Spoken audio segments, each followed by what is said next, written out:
Now, a lot of people say to me, I am a lot happier because of exercise, because of fitness. And that's not strictly true. Your well-being is much higher because of fitness, but most of the research suggests that it doesn't work on the happiness side. Your negative emotion is very effectively managed through exercise. So when people say, I'm happier, I say, well, actually, you're less unhappy. And everybody can use some of that. People have often asserted that serious exercise is as effective or even more so than many antidepressant drugs for certain people. And the research supports that, especially if you're sedentary and go to exercise for the first time. They tend to see a 1/3 decrease in depressive symptoms just from starting a minor protocol of aerobic activity.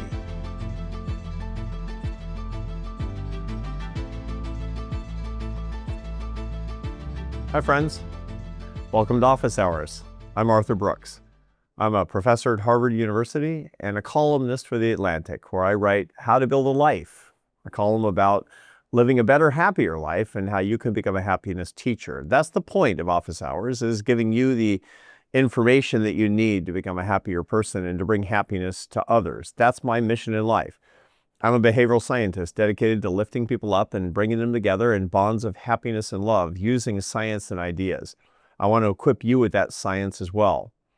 Today, I want to talk to you about the science of improving your well-being through exercise.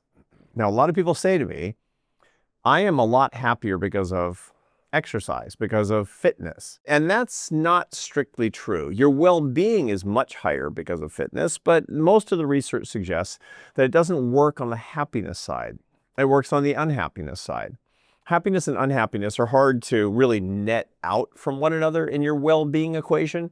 The truth of the matter is that you're working on both, and both exist for all kinds of good reasons. I'm not against unhappiness. On the contrary, you need some amount of unhappiness to attain true happiness. If you've been watching this show for a while, you know that the definition of happiness is a combination of enjoyment, satisfaction, and meaning.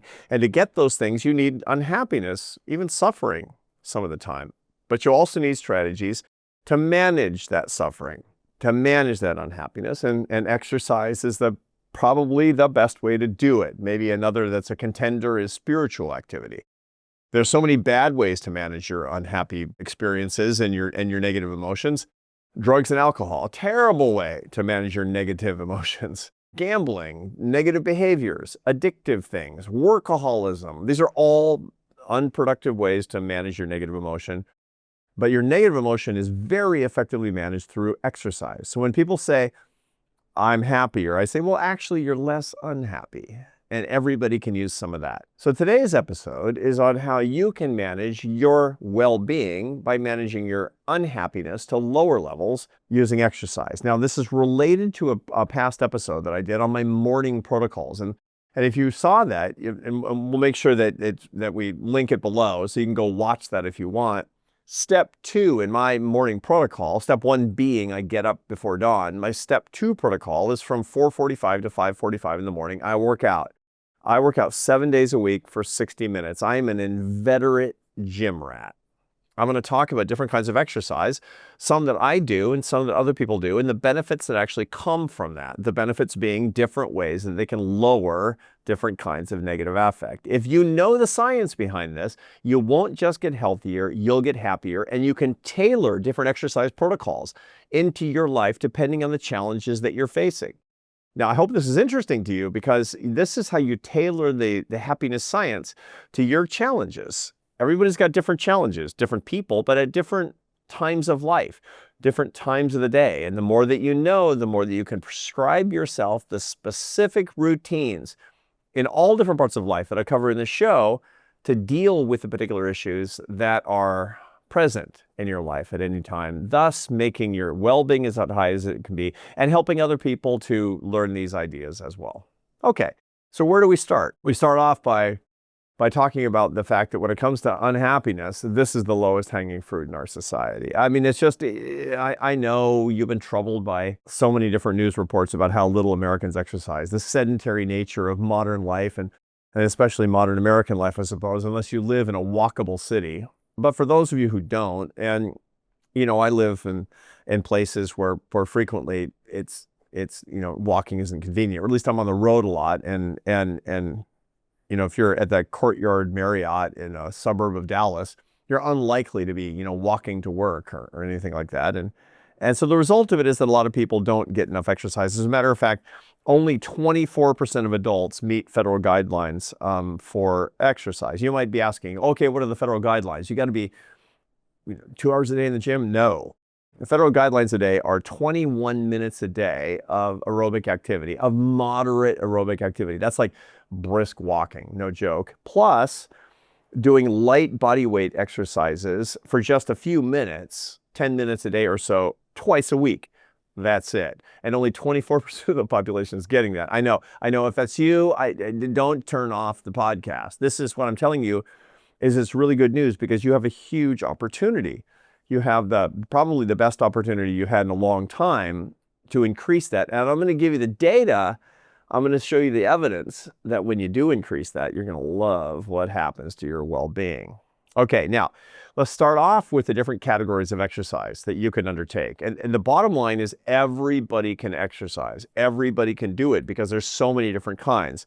I mean, the four that people talk about in the research are aerobic, strength training, flexibility, and sports. So aerobic exercise is obviously running, cycling, swimming. That's what you do for endurance type of exercise. Strength training is largely weightlifting is what we're talking about, or body weight exercises.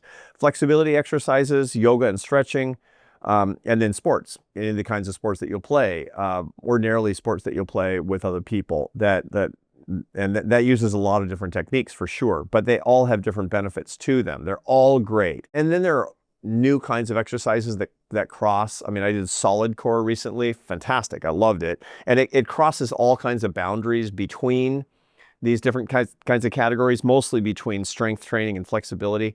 So lots of ways to get this stuff done. And the nice thing is that in the era of, gyms on every corner, you can find what you're looking for depending on what your needs are. So let's talk about what your needs are here in a second. The idea that exercise is not just good for your body, it's also good for your brain, it's good for your mind, it's good for your mood. This is as old as the hills. I found this really interesting quote from Thomas Jefferson the other day.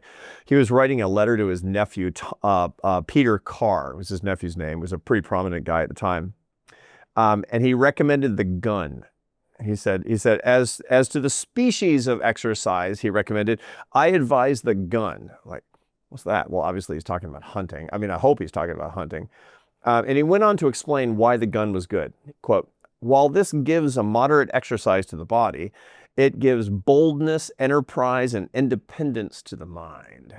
So what he's basically saying here is that there's a bunch of things that are going on when you exercise, which is manifestly true. In the case of the gun, or hunting, I suppose, there's walking, there's fresh air, there's something that's interesting and fun that's exercising your mind, and ordinarily it's social, although if you actually want to get something, you probably shouldn't talk too much.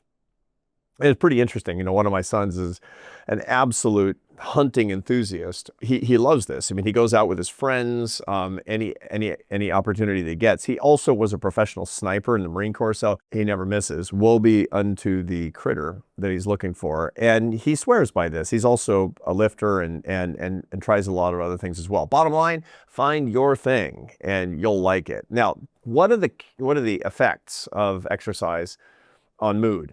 Most notably, lowering negative affect. The neurochemical effects of exercise are pretty well documented, pretty well studied. Once again, this stuff goes into the show notes, as it always does. Most of the research has been on aerobic exercise, on endurance exercise, because that's the easiest thing to study. You get people into the lab. Typically, you'd be doing treatment and control experiments using undergraduates, because everybody knows that undergraduate students will do anything for $20, and you strap them into, on different exercise timing over different periods of days and weeks onto treadmills, for example, and you start to see what actually happens to their brains. And what do they find? That aerobic exercise, it increases well-being through three neurochemicals: a brain-derived neurotrophic factor, BDNF, if you're keeping track, if you watch the literature on this, serotonin and beta endorphins. So brain-derived neurotrophic factor is a pretty interesting thing. I mean, it lowers, it tends to be, the problem is it tends to be lower in people who are suffering from clinical depression, from mood disorders. So it's not as if that you increase this and you feel ebullient and bliss, some sort of high on this.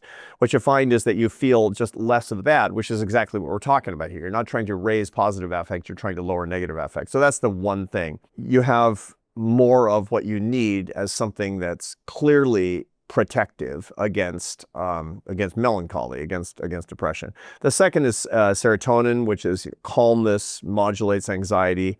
It leads to greater calm, and aerobic activity increases serotonin and keeps serotonin longer in the synapse in the brain. And last but not least is beta endorphin. Beta endorphin is a natural pain managing peptide, and it's higher. And people actually feel less pain. They feel less, and not just physical pain, mental pain. For those of you who've been watching this for a while, you'll remember that mental pain, social pain from rejection, for example, it's largely mediated through part of the limbic system called the dorsal anterior cingulate cortex. You have an onboard hardware to make you feel bummed when somebody rejects you. This is true. And what you find is that beta endorphin is protective against a lot of discomfort in that. Again, you don't want to get rid of that. You wouldn't want to get rid of your dorsal anterior cingulate cortex, because you'd be friendless and alone. You wouldn't care about social rejection. You'd do all kinds of stupid things that would ruin your life.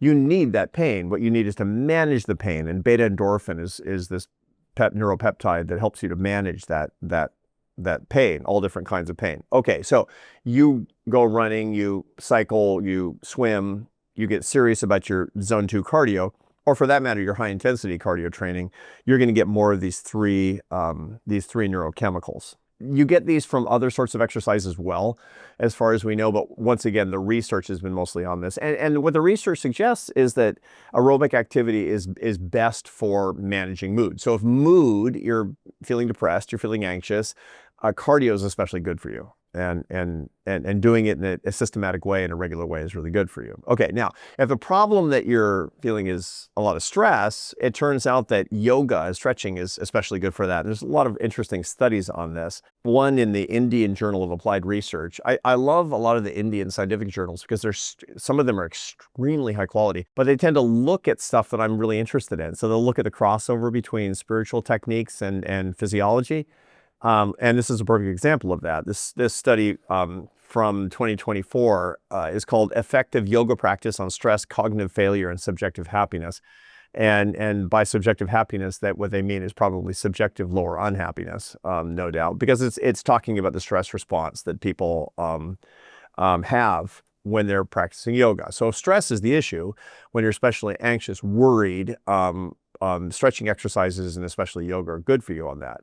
If the problem is just winning the day, confidence, for example, then weightlifting has been shown in research to be really, really good.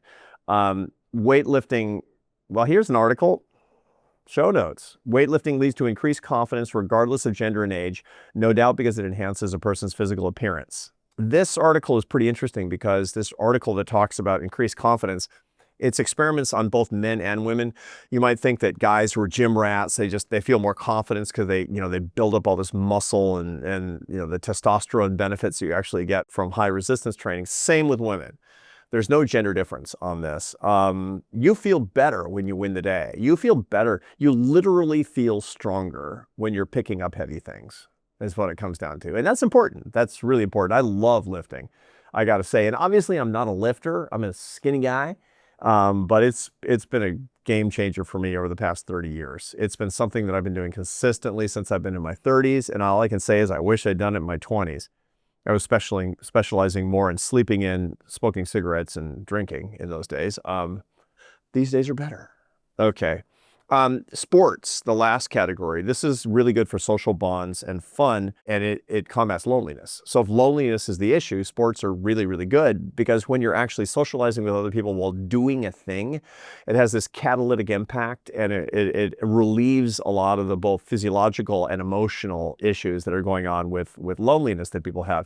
And even stupid stuff. I mean, I was watching a video. I don't know why I couldn't stop watching the video the other day of people playing something called slip and slide kickball. We got to the point where we were out of things to do, apparently. So slip and slide kickball, friends. It was mesmerizing to watch people play this thing where they have to slide into first base, which is on a slip and slide. They're falling down. And whatever. The bottom line is they were having a great time. And if somebody went to that feeling lonely, they were going to leave feeling good. These are the 4 things you need to be able to deal with here. Is if you're worried about, mood, depression, sadness, aerobic activity, stress, yoga, confidence, getting a good start on the day, self-esteem, that's weightlifting, and loneliness is sports. Now, all of it, feeling all of it, do it all. Do it all. That's the bottom line. Really interesting research I want to talk to you about how this compares to other protocols for lowering negative affect. And people have often asserted that serious exercise is as effective or even more so than many antidepressant drugs for certain people.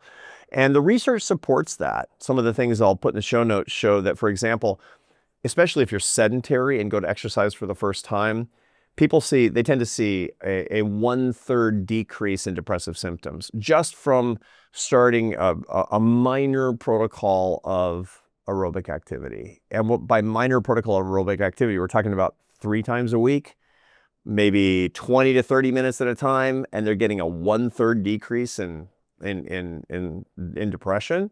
That's a lot, man. I mean, it's free. It doesn't require a prescription. All it requires is a little bit of a commitment. And once again, if you're suffering from this and you start to feel this, you're going to want to do this. The bottom line is you're going to want to do this. Now, the effect, the neurocognitive effect is especially acute in introducing exercise to non-exercisers. And that makes perfect sense. This is newbie gains. Everybody knows that when you go to the gym, you haven't lifted, and like within 3 weeks, your triceps are all pumped up and you're going, this is awesome. I'm going to look like Schwarzenegger by the end of the year. And then it slows down, right? That makes sense. But it's the same thing when it comes to well-being, that you get your best well-being effects by lowering depressive symptoms the most when you've gone from nothing to something, when you go from 0 to 1. But even if you're already trained and you add more exercise, the effects are really good too. As a matter of fact, there's one paper that shows that trained exercisers, when they add, I've written about this in the past, I'll look again, but I think it's 2 extra workouts per week. That lowers depressive symptoms in trained exercisers by 19%. 19%, man, that's a lot. That's great. If you have mood disorders of any kind, this is not a substitute for your clinical protocol. This is not a substitute for what your doctor is doing with you. It's a complement. Do both. There's no reason you can't do both unless you're physically limited from doing so. There's no reason not to do this if you're suffering. When people ask me about happiness, I usually outline 4 areas of life: faith, family, friendship, and meaningful work. But there's a 5th element that's also really important for well-being, something that I pay a lot of attention to myself, and that's your health and fitness. Every morning, my happiness routine starts with a workout. And it's not just because I'm obsessed with bigger biceps and abs. That ship has sailed. Well, unhappiness and getting a better quality of life, exercise and nutrition actually will do more for your well-being than most people imagine. That's why I love the Pump Club app. It's actually not about hacks and trends that promise a lot but don't deliver very much, as we all know. The app, which was built by Arnold Schwarzenegger, is called the positive corner of the internet because it brings people together to become healthier, fitter, and create better habits and a more joyful life. As a listener of Office Hours, you can get 50% off the monthly price and get an annual membership for just $79. That's just a little more than $6 per month for your health. Visit thepumpclub.com and use the code OFFICEHOURS at checkout. That's the type of investment that you want to make in your future. Now, that said, it'd be easy to say, okay, so no matter who you are and how much you're doing, add more and you'll feel better. That's not right. There are some downsides when you can exercise too much and it becomes detrimental. And the first thing I want to talk about is an actual phenomenon that we've seen in literature, and I've seen in real life with friends and family and other people, which is the behavioral addiction to exercise. And this is especially acute for people who have been addicted to other things. There's a comorbidity between all different addictions because you already know that addictions, they all involve dopamine, and anything that you're doing that's spiking your dopamine is if you're addicted to one thing, it's very easy because you're using the same neuromodulator to get addicted to something else. I mean, it's not exactly the same pathways, but the bottom line is that addiction is addiction to a very large extent. And so one of the things that you find is that when some people are really trying to turn their life around after a bad addiction and they get into exercise, they get so into addiction to exercise that they become dependent on it. And again, is it better to be addicted to the weight room than to cocaine? Well, yeah, duh, obviously, but the truth of the matter is that addiction is not good for you because it tends to crowd out relationships and expose you to all sorts of problems in your life. Namely, here are the diagnostic patterns of the behavioral addiction to exercise. Okay, you ready? It's going to sound pretty familiar. Injury, in other words, you get hurt and you keep exercising even though you get hurt. Inconvenience, it's not convenient, but you do it anyway. In other words, you never miss a day. And I know you're thinking, Brooks, you just told me you don't miss a day. Look, if I have to miss a day, I'll miss a day. I miss about one day a month. Strain on relationships. In other words, you're crowding out actual love relationships because of your love of the gym. The gym is not a person. And mental distress when you're not able to get to the gym, when you're not able to do your exercise. That sounds an awful lot like an alcohol addiction to me, right? In other words, you got a horrible hangover, you drink anyway. You fall down and hurt yourself or get into a car accident, you drink anyway. It's inconvenient. You go out of your way to do it. You leave your apartment at 2 o'clock in the morning to go get booze. Your love relationships are fraying around you. Your spouse leaves you or your friends say we're done because of your bad behavior. And last but not least is you're freaked out when you can't have it. Addiction is addiction because it's using the same neuromodulator that we're talking about here. So think about this yourself. Are these things present for me in my workouts? Probably not. But I certainly have met people who do this. And at this point, it actually becomes unhealthy because exercise addiction is actually correlated with and maybe even causal to a whole bunch of pathologies. Number one, perfectionism. Probably perfectionists tend to be exercise addicts, but I'm sure it exists in a self-reinforcing cycle where if you're a perfectionist and you became addicted to exercise, got to go every day, an hour, longer, then probably that addiction to exercise will also be feeding into the cycle of perfectionism in your life, which is really debilitating to people, especially with respect to their well-being. Body dissatisfaction. The more that you exercise, the more addicted you get to exercise, guaranteed. You're looking at Instagram, at influencers, and on YouTube, influencers. I mean, I've known influencers. I've worked with influencers, exercise influencers, and I haven't worked on their influencing. I've worked on their happiness. I should say I've worked on their misery. I've never met an exercise influencer who's super happy. On the contrary, can you imagine? You got to take your shirt off for the camera. This is if you're a man. And it's like, my abs are not popping, so therefore I'm not happy today. It's misery. It's misery for most people. You have to be an incredibly well-equilibrated person. No doubt there are. But I've met many who are just a complete mess. As a matter of fact, I knew one who, he's an exercise addict. He had all kinds of body dysmorphia. He never thought he looked good enough. And finally, the way he got out of it, I kid you not, this guy's good. He went back to school to study physical therapy, to do something that really helped other people. He got rid of every mirror in his apartment, all of them. And then he showered in the dark for a year so he couldn't see his abs. And only then could he feel healed from this. This stuff's no joke. Body dissatisfaction from people who have extraordinarily well-developed and healthy bodies, and yet they're not lean enough. They're not ripped enough, whatever happens to be. That's not healthy. People who are addicted to exercise, they're no longer beating their depression back. What they're getting is more depression. So there's kind of a curve in depression where you get lower symptoms and you get higher symptoms after that because addiction. Eating disorders, for sure. If you're actually trying to accompany your heavy workout routine with proper nutrition, that it's going to become improper nutrition, and that's going to become an accompanying disorder that we often see. And this goes quickly into obsessive compulsive disorders. You don't want these things. You obviously don't want these things.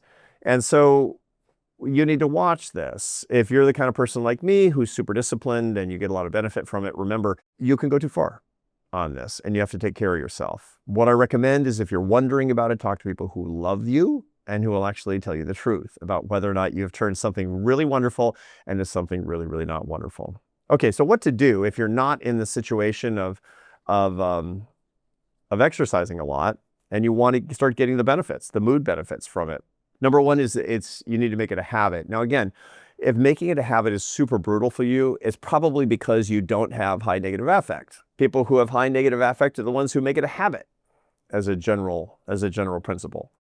But even if you do have high negative affect and you're used to sitting on the couch as opposed to exercising a lot, you need to establish this. And there's a whole literature on habit formation, exercise habit formation in particular. There's one paper, really nice paper in the Journal of Behavioral Medicine called Exercise Habit Formation in New Gym Members, a longitudinal study. How long does it take? And it turns out here's really how to do it.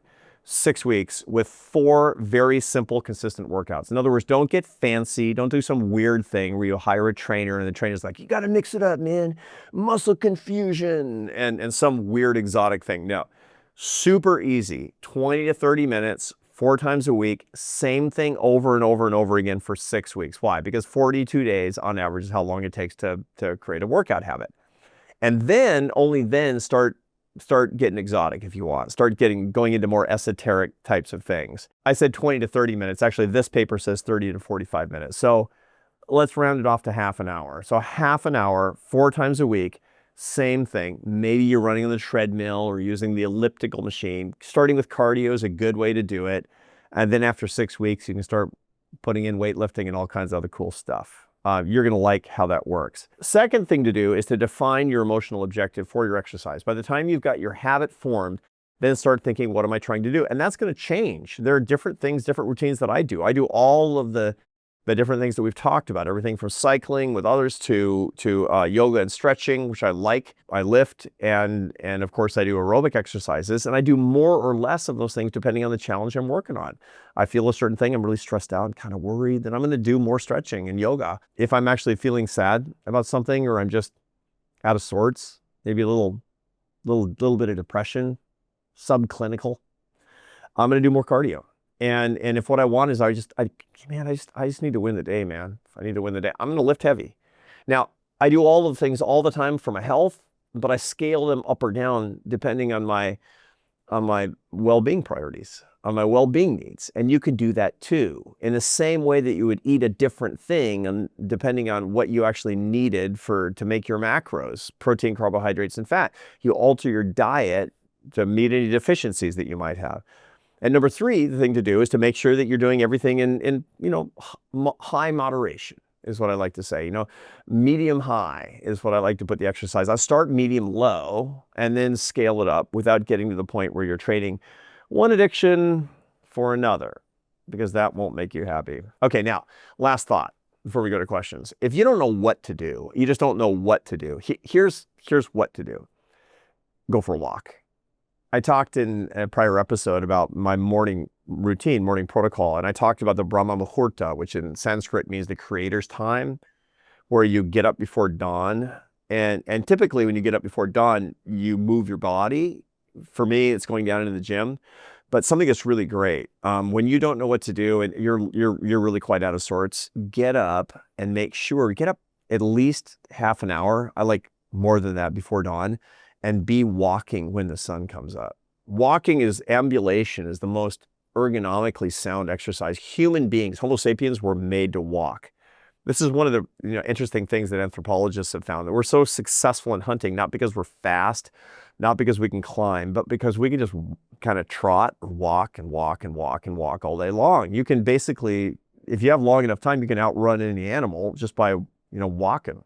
And they get tired, they stop, and pretty soon they're exhausted. And if you're persistent enough, you've got the walking capacity to get that done. You're made to walk. That's one of the reasons that all major religions have pilgrimages, walking pilgrimages. There's thought that walking per se is a form of prayer. I've walked the Camino de Santiago, which is hundreds of miles across northern Spain. I've done it twice.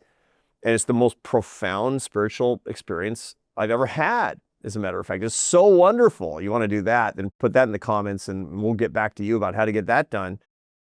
But the bottom line is do a little pilgrimage. Some people write to me. It's been pretty frequent, actually, over the past couple of years. Young men and women who are struggling after graduating from college, and they don't know what to do, and they feel really, really aimless, and they don't know how to get started, just how to get started on life. And I always give them the same recommendation. over the next 30 days, get up before dawn, walk for an hour, watch the sun come up before you've ingested any calories at all. That's all you do, and then get on with your day, and then write me again in 30 days. Inevitably, things have changed in their lives. This is the single best intervention, at least to begin with, to lower your negative affect, is to walk and walk all the time. Interesting paper, The Effect of Walking on Depressive and Anxiety Symptoms, Systematic Review and Meta-Analysis. I'll put that in the show notes. You're going to want to read that. But bottom line is you can do that. You can do that starting today. Make your life a pilgrimage before dawn. Okay, some questions. Love the questions. Terry Sullivan, thank you, Terry, wrote in on email. How do rituals or daily behaviors play into improved happiness? Do you have any rituals like, Christmas morning or, Thanksgiving, where we always do the same thing and mom makes the turkey and we bring the stuffing and then Uncle Walt gets so drunk and beats up the neighbor? Hope not. Rituals actually do play a big role in improved happiness for a lot of people. And I have a colleague at HBS, at the Harvard Business School, Mike Norton, fantastic psychologist who teaches at HBS. And he's written a book on rituals. So I'll put that in the show notes. You want to go read that. And he talks about how rituals, they recreate positive associations. What they do is they stimulate episodic memory in the hippocampus of the brain. And in so doing, they bring back a memory automatically. And so the ritual per se is bringing back, on a regular basis, something that we really love, something that we really value. And that's one of the reasons for it is the positive associations. There's some other benefits that come as well. So read Mike Norton's book, really worth reading. I read it and I blorbed it. I recommended it and I love it. Dan E., also on email, wrote in, I understand the point that religious belief and transcending improves happiness, but I imagine it only works if you actually believe the belief. Good point, Dan. As a skeptical person, okay, how can I make myself believe something simply because it will make me happier to believe it? Yeah, I'm skeptical too. And, getting beyond skepticism is maybe that's with religious belief or philosophy or something, is something that I'll talk about in a future episode, because skepticism is great. Cynicism, not so much when it comes to happiness. Leave that for another day. The bottom line is that you can transcend. Transcendence doesn't have to take a religious form. Transcendence is about transcending yourself, getting small and making the universe large. One of the best ways to do that is sincere religious belief, but there are other ways to do it as well. You can study the Stoic philosophers. My friend Ryan Holiday has been an authoritative voice on how studying the Stoics as a transcendent experience can make you much happier. The Brahma Muhurta, walking before dawn without devices, I just talked about that, another great way. Studying the greatest music ever written. I listen to the fugues of Johann Sebastian Bach, my favorite composer, every day. I'll do an episode in the future on music and happiness. It's mind-blowing. Or, starting a Vipassana meditation practice, or the faith of your youth. But transcendence can come from a lot of different ways. The whole point is stand in awe, stand in awe, stand in awe of something greater than you. You'll get small, and that smallness per se will bring you higher well-being. Number 3, one more. This comes from nlilin315. This is off YouTube. Can you elaborate more on how I can find the reasons that I'm alive? Oh, wow. So in an earlier episode, I talked about there's this meaning. I have a test for meaning that I give people to see whether meaning is a crisis in your life. And it's a 2-question exam. And the way that you pass is by having answers. And the way that you fail is by not having answers, which, by the way, is also good news if you fail, because then you know what to go looking for, which is not the meaning of life, but the answers to these 2 questions. Here they are. Question number 1, why am I alive?